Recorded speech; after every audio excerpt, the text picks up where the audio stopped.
우리 경제가 지금까지 어려운 고비들을 잘 극복해 왔지만 아직 경기 회복 흐름이 확고하지 못한 상황입니다. 더욱이 최근 대내외적으로 여러 악재들이 겹치면서 향후 경제 여건이 어려워질 것으로 전망이 돼 걱정이 큽니다. 대외적으로는 미국의 금리 인상, 브렉시트 협상에 따른 불안 가능성, 세계 교역량 감소 등 불확실성이 더욱 커져가고 있습니다. 대내적으로는 한진해운 물류 사태에 이어 자동차 파업, 화물연대의 집단 운송 거부, 철도 노조 파업 등이 겹치면서 생산과 수출에 큰 차질을 빚었습니다. 특히 우리의 대표 수출 기업들의 제품 결함으로 당장의 수출 타격뿐만 아니라 중장기적인 브랜드 신뢰 저하 우려까지도 제기가 되고 있습니다. 이 어려운 때 본인들의 이익에만 몰두해서 일자리를 이탈해 거리로 나가는 것은 결국 그 피해가 가족과 국민들에게 돌아올 것입니다. 이제 우리 모두 냉철한 현실 인식과 단합된 노력을 바탕으로 난관을 극복하고 민생 문제 해결에 적극 나서야 합니다. 무사 안일과 보신주의, 탁상 공론이 아닌 국민 행복을 위한 실천적인 논의가 공직사회에 확산되도록 각 수석들께서도 모든 노력을 다해 주시기를 당부합니다. 어렵게 국회를 통과한 추경 예산이 실제 민생 현장에서 국민들의 고통을 덜어주고 새로운 일자리로 연결이 되려면 그 시기를 놓치지 않도록 사업 집행에 최대한 속도를 내야 합니다. 최근 발표한 10조 원가량의 추가 경기 보강 대책도 조속히 추진될 수 있도록 면밀하게 점검해 주기를 바랍니다. 특히 추경과 재정 보강 대책 중 상당 부분이 지방을 통해서 국민에 전달이 되는 만큼 지자체 추경이 최대한 10월 중에 통과될 수 있도록 긴밀히 지방정부와 협조해야 할 것입니다. 아울러 내수 활성화 분위기를 이어갈 수 있도록 각별히 신경을 써주시기 바랍니다. 민관 합동으로 진행 중인 코리아 세일 페스타는 내수 진작에 상당한 효과를 거두고 있습니다. 태풍 등 악조건에도 불구하고 행사 기간 중 주요 유통업체 매출이 작년에 비해서 평균 10% 늘어났다고 합니다. 남은 행사 기간을 지역 축제나 가을 여행 주간 등과 연계하는 이런 방안도 적극적으로 모색해 주기를 바랍니다. 구조조정이 본격화되면서 주력 산업의 어려움이 커지고 있는 만큼 산업 경쟁력을 근본적으로 강화하는 데에도 역점을 두어야 하겠습니다. 지난 9월에 철강, 석유화학 산업의 중장기 청사진을 제시한 데 이어 이달 말 조선업과 해운업의 경쟁력 강화 방안이 발표될 예정입니다. 이번 조선 해운산업의 경쟁력 강화 방안이 현안 기업의 구조조정 차원을 넘어서 우리 산업 전반의 체질을 개선해서 다시 미래 희망으로 떠오를 수 있도록 대책 마련에 만전을 기해 주기 바랍니다. 민생은 철저히 도외시한 채 오로지 핵과 미사일 개발에만 집착하는 현 북한 체제는 21세기 역사의 흐름에 역행하는 반역사적이고 반문명적이며 반인륜적인 체제로 결코 지속 가능하지가 않습니다. 한반도에 언제든지 김정은 정권의 도발과 어떠한 변화의 바람이 불어 닥칠 수 있다는 것을 항상 염두에 두고 미국을 비롯한 국제사회와 한층 긴밀히 협력하면서 필요한 모든 준비와 대비를 빈틈없이 해나갈 수 있도록 최선의 노력을 다해야 합니다. 오늘 한미 외교 국방장관 회의에 이어 한미 안보협의회의도 곧 개최가 되는 걸로 알고 있습니다. 북한은 지난 15일에 이어 오늘 또다시 무수단 미사일을 발사하는 도발을 자행했고 미 본토 공격을 위한 ICBM급 미사일 엔진 시험 등을 운운하면서 추가적인 핵실험을 계획한다고 합니다. 한미 양국 국민뿐만 아니라 국제사회를 노골적으로 위협하고 있는 것입니다. 또한 내년 1월 미국 신행정부 출범을 앞두고 있는 만큼 연합방위력을 계속 유지, 강화해 나가기 위한 한미 양국의 흔들림 없는 의지를 재확인하고 북한의 위협에 대해 강력한 경고의 메시지를 보내야 합니다. 확장 억제를 포함한 한미 동맹의 대북 억제 역량을 더욱 가시적이고 실효적으로 담보할 수 있도록 제도적 틀을 강화하고 내실을 다짐으로써 국민들이 한층 신뢰할 수 있도록 해주기를 바랍니다. 북한의 지속적 도발에 맞서 국민들의 생명과 안전을 지키기 위해 철동 같은 대비태세를 이어가고 있는 우리 군 장병들의 애국심과 노고에 깊이 감사를 드립니다. 이처럼 국민의 생명과 국가 안전을 지키기 위해 최선을 다하면서도 태풍과 지진으로 인한 주민 피해를 조기 복구하기 위해서 지난 9월부터 현재까지 4만 5천 명의 장병들이 휴일도 없이 대민 지원에 나서고 있습니다. 일부 장병들은 휴가까지 반납했다고 합니다. 또한 철도노조 파업과 화물연대 집단 운송 거부에 따라 매일 700명가량의 장병과 군 지원 차량이 투입돼서 국민 불편을 최소화하였습니다. 물폭탄이 쏟아진 재래시장의 할머니들이 고립되었다는 소식을 듣고 수심 2m가 넘는 위험 지역을 망설이지 않고 헤엄쳐 들어가 사력을 다해서 4명의 할머니를 구한 예비군 동대장 김경준님의 용기 있는 행동은 우리 사회에 큰 귀감이 되고 있습니다. 이 어려운 시기에 국민을 위해 헌신하고 있는 우리 장병들에게 무한한 신뢰를 보내며 그간의 노고를 다시 한번 치하합니다. 각군 지휘관들은 장병들의 사기를 진작하고 장병들의 안전사고를 예방하는 데 더욱 힘써 주기를 바랍니다. 이번 주 국정감사가 마무리되고 다음 주부터 예산안과 법안 심사가 본격 진행될 예정입니다. 그런데 그동안 진행된 국정감사에서 경제단체 주도로 설립된 두 민간재단과 관련해 많은 의혹이 제기되었습니다. 가뜩이나 국민의 삶의 무게가 무거운데 의혹이 의혹을 낳고 그 속에서 불신은 커져가는 현 상황에 제 마음은 무겁고 안타깝기만 합니다. 저는 오로지 국민들께서 저를 믿고 선택해 주신 대로 국민을 위하고 나라를 지키는 소임을 다하고 제가 머물던 곳으로 돌아가는 것 외에는 어떠한 사심도 없습니다.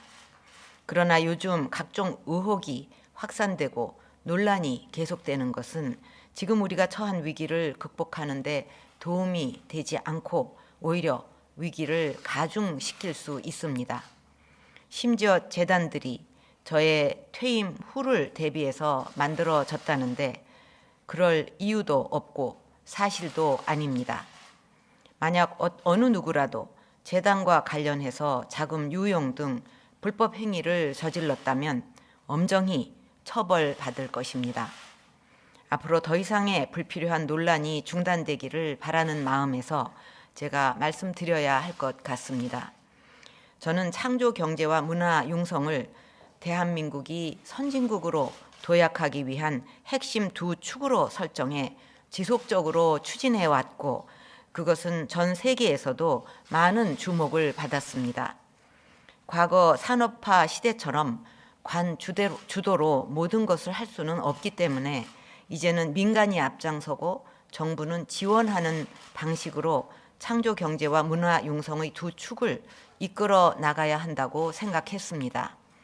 우선 창조 경제는 전국에 창조 경제 혁신 센터를 설치하여 대기업을 전담 기업으로 매칭하고 지자체가 함께 참여하고 정부가 이를 뒷받침하는 민관 합동의 선순환 창업 생태계를 마련하였습니다.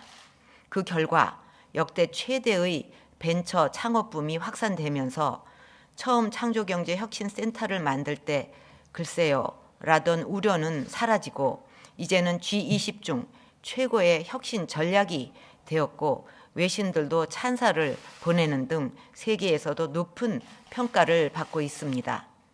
또한 세계의 많은 사람들이 한류를 통해 코리아를 친근하게 알아가고 한류가 우리나라의 수출 효자 종목으로 자리 잡고 있는 상황에서 문화의 산업화를 통한 미래 성장 동력 확충은 매우 중요합니다. 기업들도 문화가 가지고 있는 세계 시장의 경제적 가치에 주목했고 이를 통해 대한민국과 기업의 브랜드 가치를 높이고 이것이 곧 기업의 세계 시장 진출에도 도움이 되며 기업의 이익에도 부합한다고 보았습니다. 정부도 순방 때마다 세계 각국의 우리 문화를 소개해왔고 세계적으로 큰 반향을 일으켰습니다. 이에 외국 순방 때마다 경제사절단으로 함께한 여러 기업들과 그동안 창조경제를 함께 추진해온 기업들이 그것을 더욱 발전시켜 기업과 국가 경쟁력을 높여 나가고자 뜻을 같이 하게 되었습니다. 물론 이와 같은 공감대를 형성하기까지 기업인들과 소통하면서 논의 과정을 거쳤습니다. 예를 들면 작년 2월 문화체육 활성화를 위해 기업인들을 모신 자리에서 문화융성과 창조경제의 실현을 통한 우리 경제의 대도약을 위해 기업인들의 문화, 체육에 대한 투자 확대를 부탁드린 바가 있고 또한 지난해 7월 창조경제혁신센터 지원 기업 대표를 초청한 행사에서도 일자리와 부가가치를 창출하는 핵심이 바로 문화 콘텐츠라는 인식을 바탕으로 창조경제와 문화융성의 융복합 필요성에 대해 논의하기도 하였습니다. 이에 문화, 체육 분야를 집중 지원하고 우리 문화를 알리며 어려운 체육 인재들을 키움으로써 해외 시장을 개척하고 수익 창출을 확대하고자 기업들이 뜻을 모아 만들게 된 것이 두 재단의 성격으로 알고 있습니다. 과거에도 많은 재단들이 기업의 후원으로 이런 사회적 역할을 해왔는데 정경련이 나서고 기업들이 이에 동의해 준 것은 감사한 일이라고 생각합니다. 이것이 제가 알고 있는 재단 설립의 경과입니다.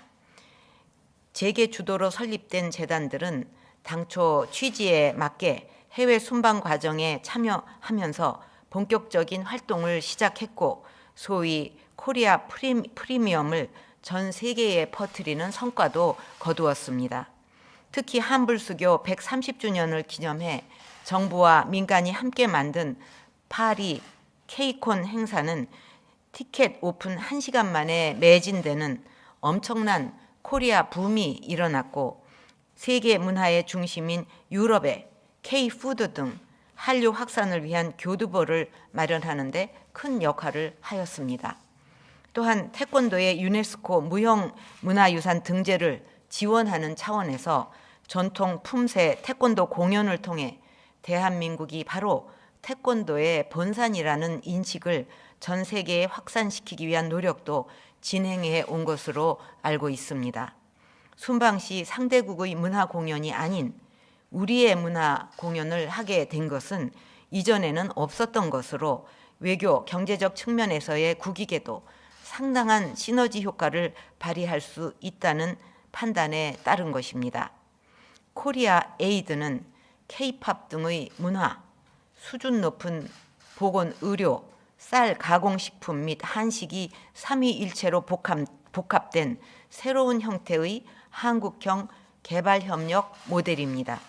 개발도상국에 대한 지속가능한 개발 협력일 뿐만 아니라 대한민국에 대한 우호적 비즈니스 환경을 조성할 수 있는 것입니다.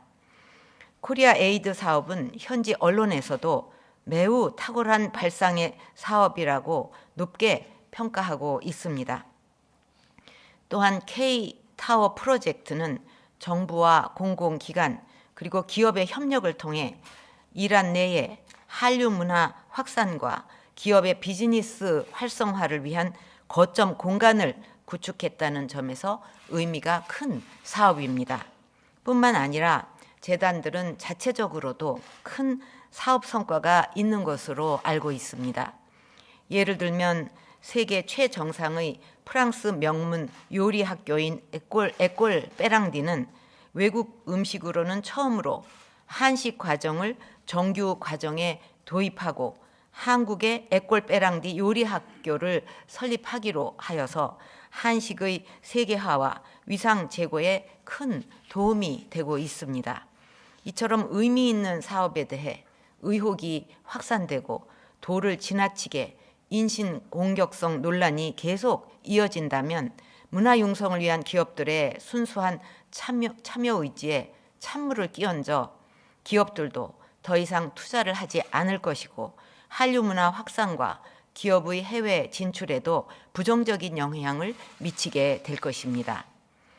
앞으로 두 재단이 시작할 때 미비했던 부분들을 다듬고 숙고해서 문화와 어려운 체육인들을 위한 재단으로 거듭나서 더 이상의 의혹이 생기는 일이 없도록 감독기관이 감사를 철저히 하고 모든 것이 투명하게 운영되도록 지도 감독해 주기를 바랍니다. 또한 기업인들이 어려움 속에서도 출연해준 재단이 오직 우리 문화가 세계에 확산되어 사랑을 받고 어려운 환경에 있는 체육 인재들을 발굴해서 그들에게 용기와 희망을 주는 재단으로 거듭나기를 바랍니다. 이상입니다.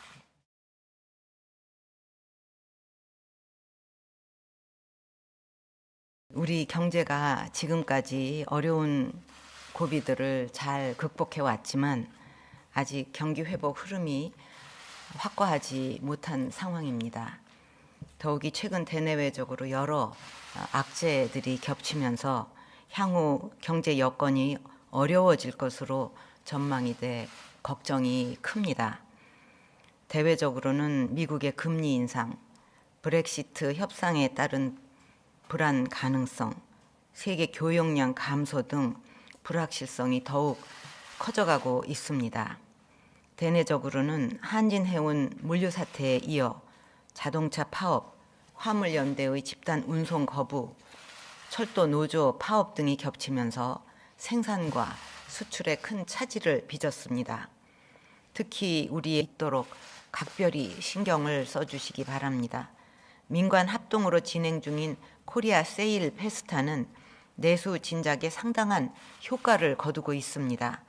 태풍 등 악조건에도 불구하고 행사 기간 중 주요 유통업체 매출이 작년에 비해서 평균 10% 늘어났다고 합니다. 남은 행사 기간을 지역 축제나 가을 여행 주간 등과 연계하는 이런 방안도 적극적으로 모색해 주기를 바랍니다. 구조조정이 본격화되면서 주력 산업의 어려움이 커지고 있는 만큼 산업 경쟁력을 근본적으로 강화하는 데에도 역점을 두어야 하겠습니다. 지난 9월에 철강 석유화학 산업의 중장기 청사진을 제시한 데 이어 이달 말 조선업과 해 노력을 다해 주시기를 당부합니다. 어렵게 국회를 통과한 추경 예산이 실제 민생 현장에서 국민들의 고통을 덜어주고 새로운 일자리로 연결이 되려면 그 시기를 놓치지 않도록 사업 집행에 최대한 속도를 내야 합니다. 최근 발표한 10조 원가량의 추가 경기 보강 대책도 조속히 추진될 수 있도록 면밀하게 점검해 주기를 바랍니다. 특히 추경과 재정 보강 대책 중 상당 부분이 지방을 통해서 국민에 전달이 되는 만큼 지자체 추경이 최대한 10월 중에 통과될 수 있도록 긴밀히 지방정부와 협조해야 할 것입니다. 아울러 내수 활성화 분위기를 이어갈 수 있는 대표 수출 기업들의 제품 결함으로 당장의 수출 타격뿐만 아니라 중장기적인 브랜드 신뢰 저하 우려까지도 제기가 되고 있습니다. 이 어려운 때 본인들의 이익에만 몰두해서 일자리를 이탈해 거리로 나가는 것은 결국 그 피해가 가족과 국민들에게 돌아올 것입니다. 이제 우리 모두 냉철한 현실 인식과 단합된 노력을 바탕으로 난관을 극복하고 민생 문제 해결에 적극 나서야 합니다. 무사 안일과 보신주의, 탁상 공론이 아닌 국민 행복을 위한 실천적인 논의가 공직사회에 확산되도록 각 수석들께서도 모든 해운업의 경쟁력 강화 방안이 발표될 예정입니다. 이번 조선 해운산업의 경쟁력 강화 방안이 현안 기업의 구조조정 차원을 넘어서 우리 산업 전반의 체질을 개선해서 다시 미래 희망으로 떠오를 수 있도록 대책 마련에 만전을 기해 주기 바랍니다. 민생은 철저히 도외시한 채 오로지 핵과 미사일 개발에만 집착하는 현 북한 체제는 21세기 역사의 흐름에 역행하는 반역사적이고 반문명적이며 반인륜적인 체제로 결코 지속 가능하지가 않습니다. 한반도에 언제든지 김정은 정권의 도발과 어떠한 변화에